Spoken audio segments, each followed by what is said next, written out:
Okay, so I've got the bacon grease and the chicken kind of simmering together, and I'm going to add my onions. I've hydrated about 1/4 of a cup.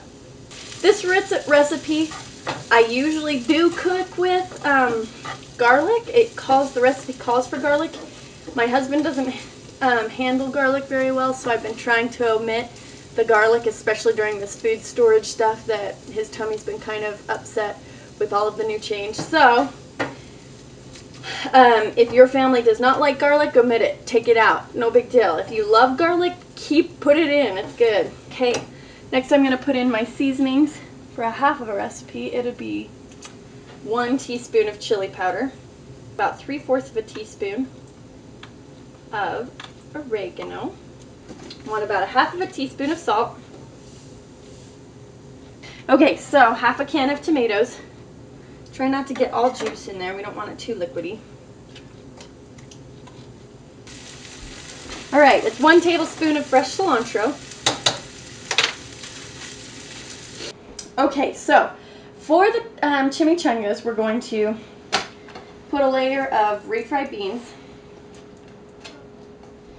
And we just spread it on there. Get a kind of a, not too thick, because, well, if you like a lot of refried beans, put it on. It's just kind of creates some kind of moisture in there. This cheese, this is the canned cheese. This would be processed cheese from that Red Feather brand. It doesn't look yellow or anything, and normally I'd be using cheddar. It tastes like the Cheese Whiz out of a can. So, oh my gosh, it's really, really hard and thick. I probably should have taken it out of the fridge.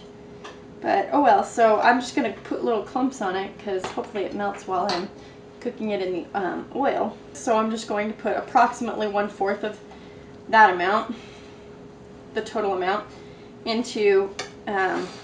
onto my tortilla.